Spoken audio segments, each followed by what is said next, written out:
தனக்கு கிடைக்காதது எவனுக்கு கிடைக்காதது எனக்கு கிடைச்சது. இந்த எண்ணத்துலதான் ஊழல் லஞ்சமே பிறகு. கோயில் கருவறையா முதல்ல கும்பிட்டு போயிடணும். அதுக்கு 1000 ரூபாய் சிறப்பு தரிசனம் கட்டிடு. என்ன லஞ்சம்? பிரசவரையா அங்க போனா மனைவி சேர்த்தனா மருத்துவர் கூட சொல்றது இல்லையே. நம்ம தான் செலவானாலும் பரவாயில்ல காப்பாத்திருங்க. எவ்வளவு செலவானாலும் பரவாயில்லையா? அப்ப காசுக்காரன் போடுறான்னு தீக்கிடலாம். கோயில் கருவறையில் இருந்து தாயின் கருவறை வரைக்கும் ஊழல் லஞ்சம் இருக்கு. ஒரு மருத்துவ கல்லூரியில படிக்க போனா 10 இடம் தான் இருக்கு, ஆனா 100 பேர் காத்திருக்கான்னா அவனுக்கு கிடைக்காத இடம் எனக்கு கிடைக்கணும்னா ஒரு இடம் 1 கோடினா கட்ட தயாரா இருக்கான். அங்க யாருக்கும் கிடைக்காதது எனக்கு கிடைக்கணுங்கிற அந்த எண்ணத்துல பிறந்துருது இந்த ஊழல் லஞ்சம். அதனால ஒழிக்க முடியல. அதே மாதிரிதான் இந்த சமூகத்தின் மிக கொடிய நோய். இன்னைக்கு நேரத்துல கதாநாயகி விட பாடினாங்க, நம் பாட்டன் பாரதி பாடினது. பாரதி ஒண்ணு இந்த சமூக கட்டமைப்பின்படி அவன் தாழ்த்தப்பட்டவனோ அப்படி கிடையாது. அவன் ஒரு மகன் இந்த மண்ணில் பிறந்திருக்கான்னா நீங்க எவனுமே இருக்க முடியாது.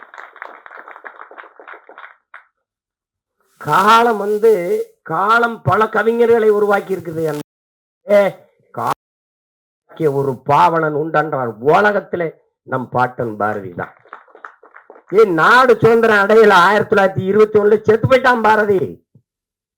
47 விடுதலை அடைகிற. ஆனால் ஆடுவோமே பல்லு பாடுவோமே ஆனந்த சுதந்திரம் அடைந்து விட்டோம் என்று அவன் அடைஞ்சிட்டான் சுதந்திரத்தை. நீ மாநிலம் பிரிப்பாய் நினைச்சானா? மொழி வழியே மாநிலங்கள் பிரிப்பீங்கன்னு நினைச்சான் அவன். என்போம் எங்கள் மாநில தாயை வணங்குதும் என்போங்கிறான். நீ பிரிக்கல, அதை பத்தி அவங்க தமிழ்நாடுன்னு பேர் வைப்பாங்க, அதுக்கு ஒருத்தர் 76 நாள் பட்டினி இருந்து சாவான், அதெல்லாம் அவனுக்கு தெரியாது. தமிழ் திருநாடு தன்னை பெற்ற எங்கள் தாய் என்று கும்பிடடி பாப்பா. இனியதை நம்ம ஆன்றோர்கள் பேச யாரே வைப்பாங்களானே தெரியாது. கம்பன் பிறந்த தமிழ்நாடுங்கிறான்.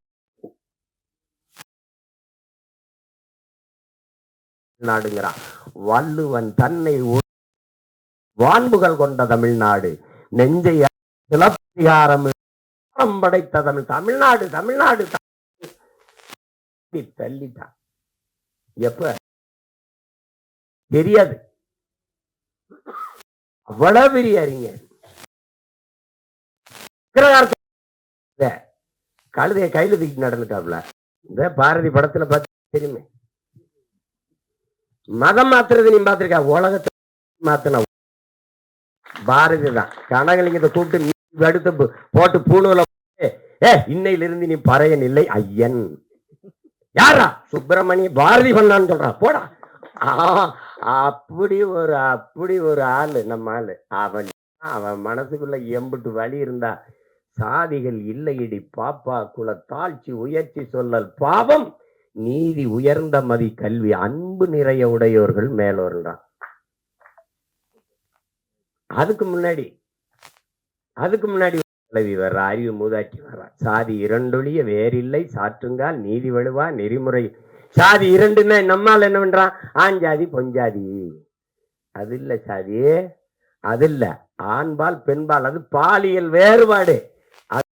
ஆண்ஜாதி பாலியல் வேற்றுமை. அது அவன் சொல்ற சாதி இட்டார் பெரியோர் இடாதார் இழிகுலத்தோர்ன்ட்டான்.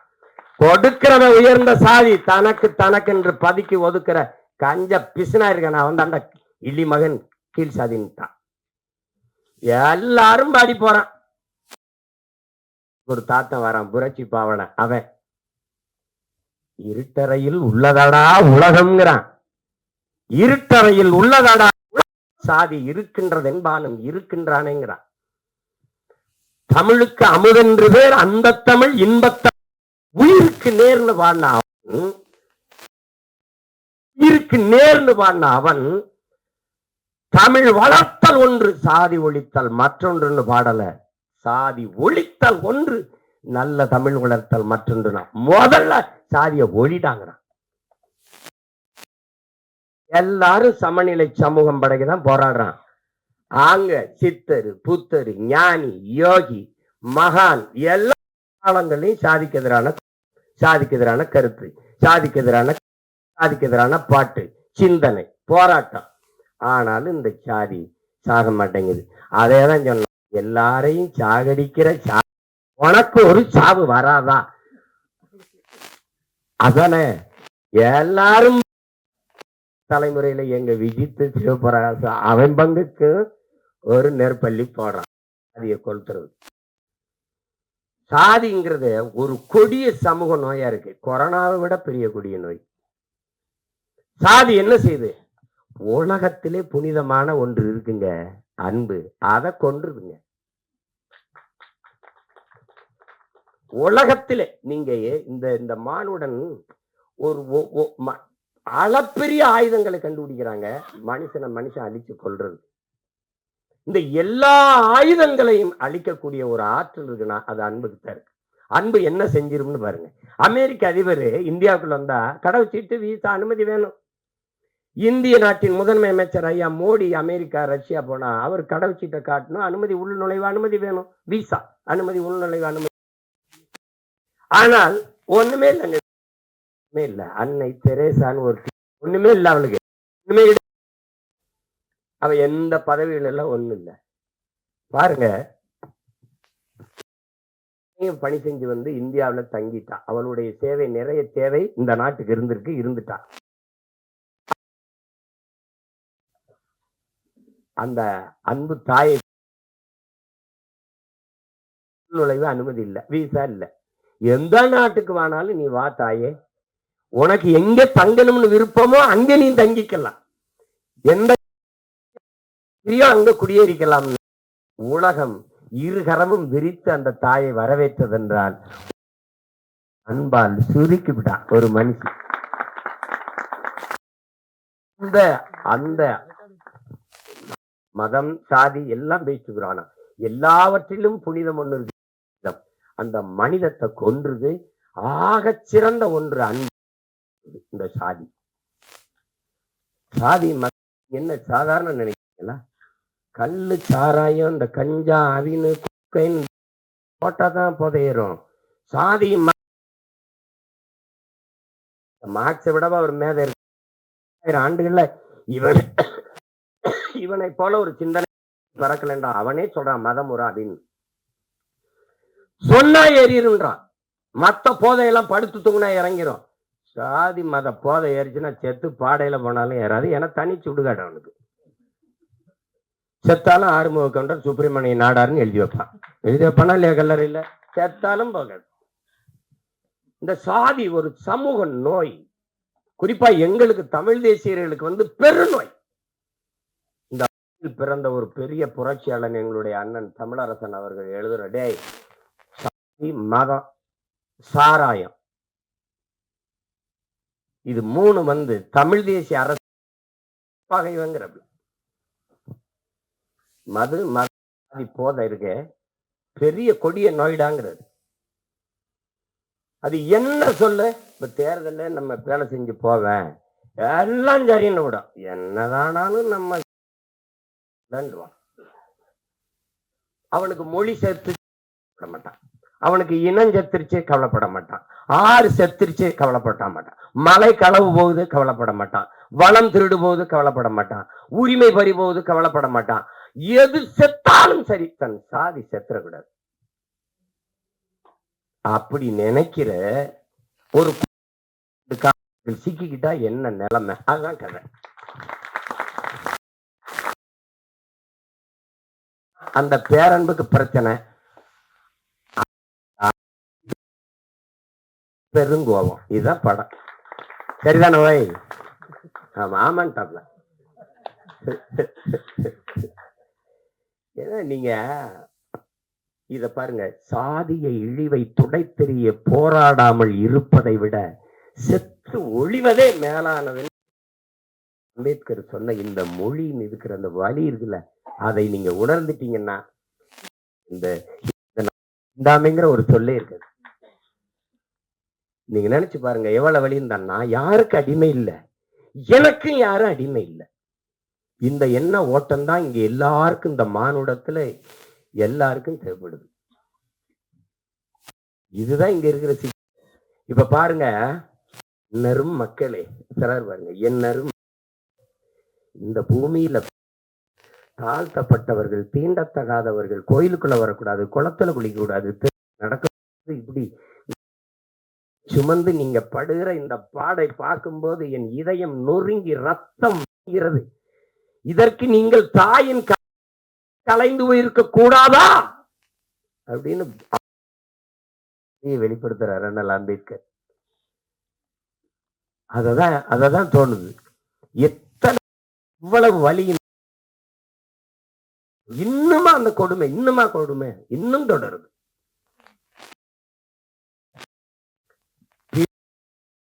பேதம் பாராட்டுகிற, உயர் தாழ்ந்தவன் என்று பாராட்டுகிற இந்த கொடிய நோயை ஒழிக்காது சமநிலை சமூகம் பிறக்காது. இதற்கு என்னைக்கு சொல்றான் பாருங்க, அந்த இதுல படத்துல கூட வருது பாருங்க, நம்முடைய அது குரல் ஒளியில வருது. நம்ம பாவா செல்லத்துறைவர் சொல்றாரு பாருங்க, பிறப்பு ஒக்கும் எல்லா உயிருக்கும்னு வள்ளுவ பெருமகனார் தந்தருளிய மறைமொழியில் 1000 ஆண்டுகளுக்கு முன்னாடி அந்த காலத்திலேயே இந்த ஏற்றத்தாழ்வு இருந்திருக்கு. பிறப்பு ஒக்கும் எல்லா உயிருக்கும், எல்லா மானுடருக்கும்னு சொல்லவே இல்லை நம் மூதாதை.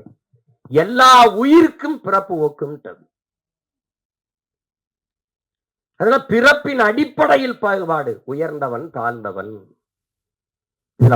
பாரதி ஏன் ஆகச்சிறந்த மானுடன், ஆகச்சிறந்த மானுடன் பாரதி கிட்ட கேட்கப்படுது, எங்க நோய், நாம பிரம்மனின் தலையிலிருந்து பிறந்தோம், சத்திரியன் தோல்ல இருந்து பிறந்தான், வைசியன் தொடையிலிருந்து பிறந்தான், அந்த சூத்திரன் காலில இருந்து பிறந்தான், இந்த பஞ்சமன் ஒருத்தர் அவன் எதுலங்க பிறந்தான்னு பாரதி கிட்ட கேட்கப்படுது.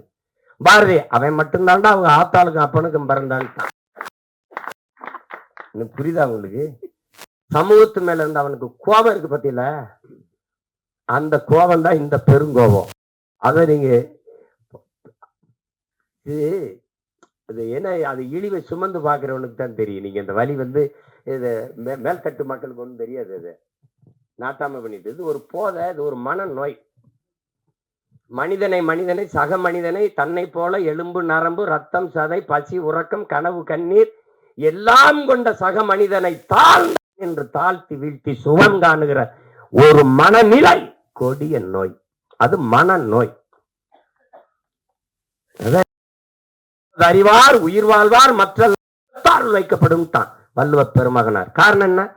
துணிகளுக்கிற வண்ணான், முடிந்திருக்கிற மருத்துவர், அங்க சலவை தொழிலாளி வேணும், அங்க தச்சன் வேணும், அங்க விளைய வைக்க உணவுப் பொருளை விளைய உணவன் வேணும், அங்க அதை உணவு அதை சமைக்க பாத்திர குடிகள் வேணும், எல்லோரும் வேண்டும். எல்லாரும் சேர்ந்து இசைந்து அது சமூகம். ஒத்தது அறிவார் உயிர் வாழ்வார் மற்றெல்லாம் செத்தாருள் வைக்கப்படும் தான், மற்றெல்லாம் பிணமிடான்ட்டான். எல்லாரும் தான் சாடி இருக்கான், பாடி இருக்கான், ஆடி இருக்கான், எல்லாம் பண்ணி பார்த்திருக்கான். சாதிக்கு ஒரு சாமி, சாதிக்கு ஒரு சமநிலை சமூகம் எங்க இருக்குது? செத்த பிறகு கூட பணத்தை புதைக்கிறதுல இவனுக்கு இந்த சாதிக்கு இது, இந்த சாதிக்கு இது, இந்த சாதிக்கு அது. இதுல எந்த சாதிக்கும் பாகுபாடு இல்லாத ஒரு தேசத்தை படைக்கும் உலக இந்த நிலத்துல முடியல. எங்கள் உயிர் தலைவன் அவன் கனவு கண்ட தேச தமிழீழ நாட்டுல நீ எவனாவே இரு, என் கோட்டை என் நாட்டுக்குள்ள வந்தா நீ தமிழனா இருன்னு ஒரு மக்களை உருவாக்கி இறந்து போன எல்லாரையும் ஒரே இடத்தில் மாவீரர்கள் துயிலும் இல்லம் என்று நீ பெரிய தளபதினாலும் படு, நீ சாதாரண வீரனாலும் படு, நீ எவனாவே இரு, உயர்ந்தவன் தாழ்ந்தவன் பாகுபாடு இல்லாது எல்லோரும் ஒரே. இங்க உயர்ந்த சாதிக்காரன் சுடுகாட்டு வழியை கூட தாழ்ந்த சாதிக்காரன் பிணத்தை எடுத்து போக முடியாது.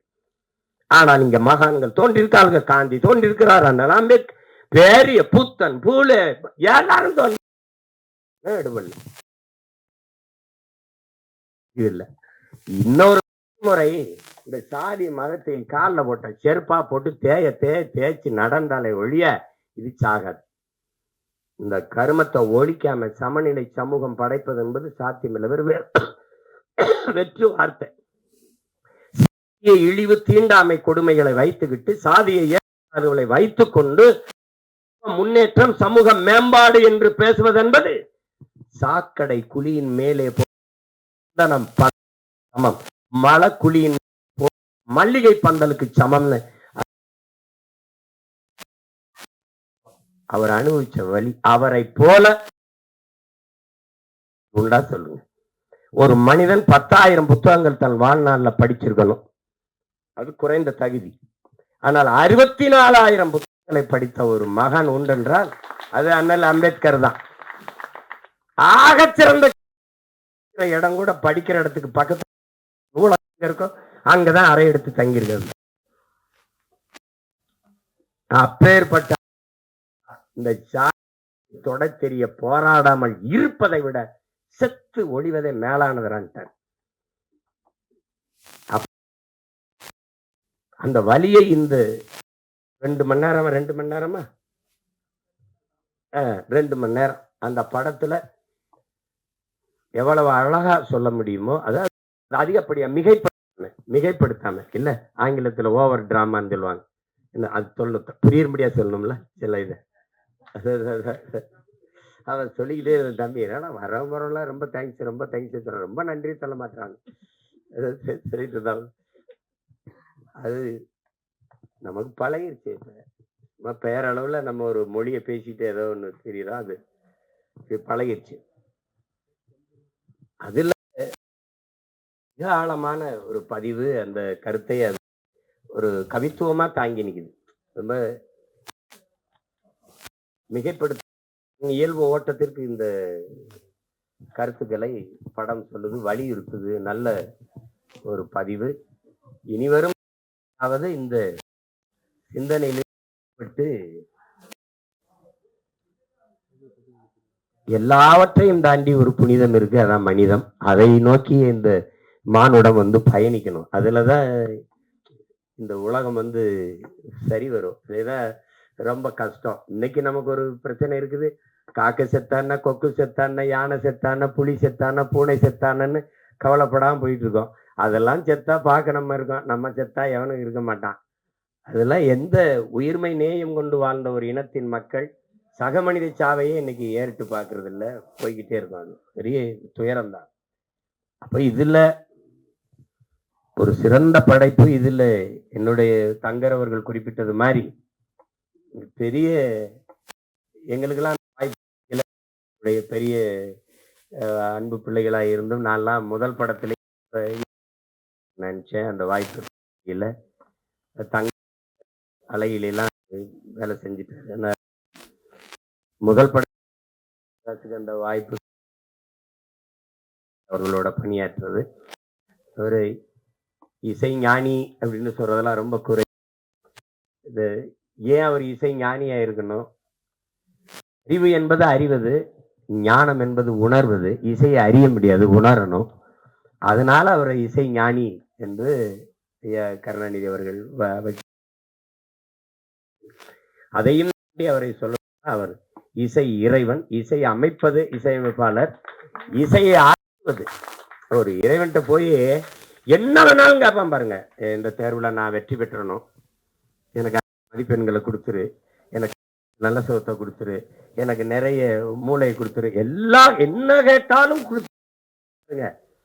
அப்படி கொடுக்கும்னு நம்பிக்கை உள்ள ஒன்றுக்கு பேர் இறை வச்சோம். நீ என்ன வேணாலும் கேளுங்க, தந்துருவார். அப்ப இங்க கிராமத்துல இப்படி ஒரு பாட்டு போடுவார். நீங்க வேணா பாருங்க, உலகத்துல இப்படி ஒரு இசை அறிவு கொண்ட, இசை ஆற்றல் கொண்ட ஒரு மேதை, பீத்தவன், பால்மரியட்டு, மோசாட்டு எல்லாம் சொல்லுவாங்க, கொண்டு வந்து எங்க ஊர் படத்துக்கு ஒரு 2 மணி நேரம் பின்னணி இசை வாசின்னு சொல்லுங்க, தெரிஞ்சிடும் யாரும் பெரிய மேதைன்னு. என்ன முத்துராஜ், போட்டு வாசிக்க சொல்லுங்க. தளபதினு ஒரு படத்தை எடுத்துக்கிறீங்க, ஒரே இசையமைப்பாளர், ஒரு மியூசிக் கம்போசர், ஒரு இசையமைப்பாளர், ஒருவரே படத்துக்கு இசையமைச்சிருக்காரு. பாடல்களை உருவாக்கியிருக்காருன்னு யாராவது எடுத்த உடனே ஒரு பாட்டு, சின்ன தாயவள் தந்த அந்த பாட்டு போகும். கொஞ்ச நேரம் அடி ராக்கம்மா கையை தட்டு சங்கு சக்கு சக்கு சக்குன்னு போகும். அதுல வந்து தேவாரத்துல இருந்து ஒரு இதை போடுவாரு, கும்பிட்ட குரு ஒரு போடுவாங்க, சோபன அறிமுகத்துக்கு ஒரு இதை போடுவாரு.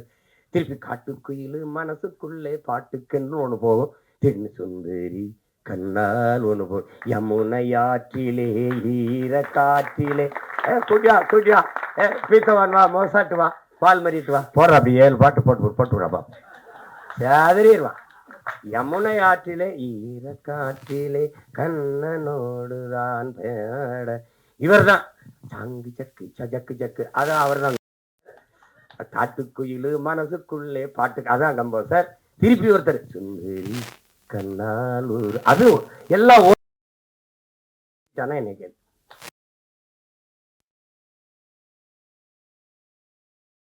ஆட்டக்காரர் தான். ஆனால் அவருக்கு மைதானம் தான் சரியாக இருக்கும், மற்ற இடத்துல சரியா ஆட மாட்டார். அப்படிலாம் இல்லை, எங்கால எந்த திடல்ல விட்டாலும் அடிப்பார். இது பிச்சும்பா, ஹோம் கிரவுண்ட்லாம் ஹோம் கிரவுண்டு தான். நீ நகைச்சுவையா பாடு, நீ எல்லாத்துக்கும் இசை போடு. இது ஒண்ணு வேணா, நீ என்ன நாயகன் படத்தை திருப்பி நான் சொல்றேன், அந்த சீமா சொன்னதுக்காக உடனே ஒரு சின்ன பையன் அவங்க அப்பா தொழிற்சங்கத்துல பாரு கொண்டு வாங்கி இங்கிருந்து கருவிக்குள்ள இருந்து, அதை ஃப்ரம் தி கேமராங்கிறது, இங்கிருந்து ஓடுவாங்க. ஒரு சின்ன பையன் ஓடும்போது, தூத்துக்குடியில இருந்து ஓடும்போது அப்படி தேரோடு வீதியிலே மான் போல வந்தவனே யார் அடிச்சார், அந்த பாட்டுக்கு தாளம் இல்ல, வெறும் புல்லாங்குழல் அப்படியே போய் பொழுது மும்பையில படுத்து கிடப்பான். பாட சொன்ன வச்சுக்க, நீ எதையுமே மறக்க மாட்டேங்கிறாய்டா. இல்ல வந்து இந்த அப்படி ஒரு கொசு வலைக்கு கீழே படுத்திருக்கும் போது அப்படி தென்பாண்டி சீமையில தேரோடு வீதியில, அது அண்ணன் குரல்ல வரும். அந்த கமல் அண்ணன் பாடும்போது அதுக்கு தாளம் போட்டிருப்பாப்ல, நல்ல தாளம், தபேலாலாம் வாங்கி. இது அப்பப்போ வரும்போதெல்லாம் தபேலா போயிட்டே இருக்கும். கடைசி எங்க அண்ணன் செத்துருவாப்புல, சுட்டுருவான். அந்தவன் செத்து இப்படி விழுந்த உடனே அந்த கோட்டை சரிஞ்சிருச்சு, அந்த பேரரசு இடிஞ்சு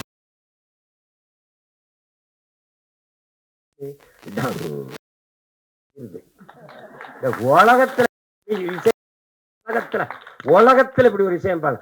அவர் ஒரு திரைக்கதை, என்ன ஒரு திரைக்கதை எழுதுறான், வசனம் எழுதுறான், அவர் தனியா உட்காந்து ஒண்ணு எழுதிட்டு இருப்பாப்புல. இப்ப நான் சொல்றது உங்களுக்கு இதை மணிரத்னம் ஐயா வந்து சொல்லி வாங்கி நினைக்கிறீங்களா? இந்த இடத்துல தவேலா போடுங்க, இந்த இடத்துல வெறும் புல்லாங்குழல்ல போங்க, அங்க வந்து அவர் இறந்துட்டார், அவ்வளவுதான், கோட்டையே சரிஞ்சு விழுந்துருச்சு. அப்ப முரசு அதிர்தான், தென்பாண்டி சீமையிலே தேரோடு வீதியிலே, இந்த அவர் சொல்றதுக்கு என்ன இருக்கு, எத்தனை ஒண்ணு அப்படித்தான். இதுதான் எங்க இளையராஜா. அதனால இறைவன் இசையை அருள்வார். அருள் இன்னைக்கு என்ன நடக்குது, பாட்டுக்கு மெட்டமைச்சுக்கிட்டு இருக்கோம். அது 4 மாசம் 3 மாசம் 6 மாசம் அது வந்து வரும்போது வரும். எங்க தங்கருக்கு விஜித்னு பேர் வந்த மாதிரி வரணும், ஒரு மெட்டு வரணும் இல்லையா, அப்படி வரணும். ஆனா எங்கால எப்படி தெரியும்ல, இருங்க, காலையில ஒரு பாடல், மாலையில ஒரு பாடல் பதிவு பண்ணி அனுப்பிடுவோம்ல. இப்ப சின்ன தம்பி பாடல்லாம் எவ்வளவு வெற்றி பாட்டு எவ்வளவு நேரத்துல இசையமைச்சு மெட்ட அமைச்சிருப்பாரு நினைக்கிறீங்க? 1/2 மணி நேரம் தான், 1/2 மணி நேரம் தான். அடுத்தாலாம் சொல்றதுக்கு இல்ல, நான் தான் இருந்திருக்கேன். நான் எங்க அப்பா மணிவண்ணனுடைய இணை இயக்குனர், அவர்கிட்ட பெட்டி வச்சுட்டு நின்றுட்டு இருந்தேன் நான். அவர் நின்றுகிட்டே இருந்தேன், அவர் கண்டுக்கல. தம்பி அந்த இடத்துல இந்த பாட்டு ஒண்ணு பாடி காட்டிங்க இல்லடா, அது எப்படி வரும்னு சொல்றான், அது சொல்ற ஐயாட்டா அப்படின்னு. அது என்ன இவனை பாட சொல்றாரு, நான் பெட்டியோட நிக்கிறேன், நாங்க 2 பேரும் தான் போயிருக்கேன். அவரே சொல்ற, என்னது யாரு, என்னோட எங்க அப்பா சொல்றாரு அசோசியேட் டைரக்டர், நான் ப்ரொடக்ஷன் மேனேஜர் நினைச்சேன். அப்படியா, சரி பெட்டி உட்காரு பாடு கேட்டு. நான் ஒரு பாட்டு பாடுறேன். கண்ணில் ஏதோ மின்னல் அடிச்சு அது எப்படி அந்த இடத்துக்கு சரியா வரும்? நான் ஒண்ணு போடுறேன், இரு. நான் போடுறேன்.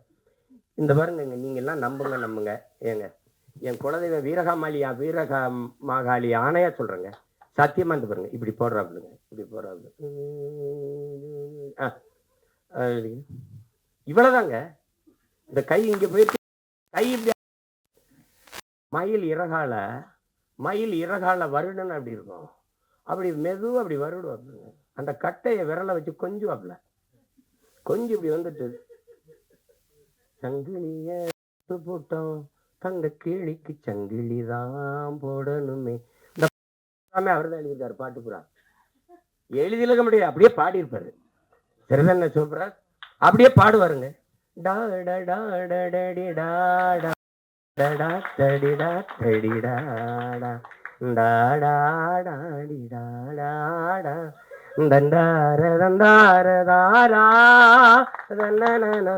அந்த தன்னதான் இளையராஜா. இப்ப இங்க பாருங்க, மாலை நேர பூங்காத்து வீசும் அந்த மாந்தோப்பு உன்னோட உக்காந்து நாம் பேச, அது வரைக்கும் நல்ல இடம்தான். அங்க ஒரு ராமுக்கு போட்டுருவோம். எப்படி பாருங்க, அவரை ரசிச்சிட்டீங்கன்னு வச்சுக்கிறீங்களா, ஒண்ணு சோறு தண்ணி ஒண்ணும் தான் கிடையாது.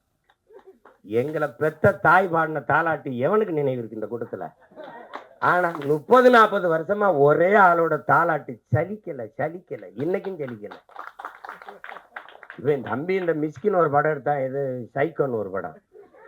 அதுல என்னமோ தம்பி உதயநிதி ஒரு இதை வச்சுக்கிட்டு பாடுறாப்புல. அதுல ஒன்னு நினைச்சு உருகி போனேன் மெழுகா. யாரா இருந்தாலும் யாரா விட, இன்னைக்கு யாராவனோ என்னை தீண்டும் காற்றின் விரலோ, யாராவலோ தாலாட்டின் தாயின் குரலோ, ஒன்ன நினைச்சு உருகி போனேன் மெழுகா, நெஞ்ச உதச்சு பறந்து.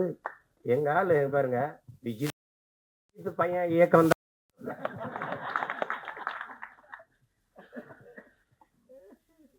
அது வரம்.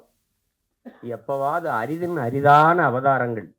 எப்படி இலக்கிய உலகில பாரதி வந்தானோ, அது மாதிரி இசை உலகில எங்க அப்பா இளையராஜா. அது ஒரு வரம். அதனால இசை இறைவனின் ஆசி பெற்ற ஒரு படம் இது. அதனால இது ஒரு மாபெரும் வெற்றி அடையணும். நான் உளமாற வாழ்க்கை இது ஏன்னா எங்க விஜித்தோட படங்கிறதுனால, தங்கர படம் எடுத்து கூப்பிட்டா பய வேலை இருக்கு.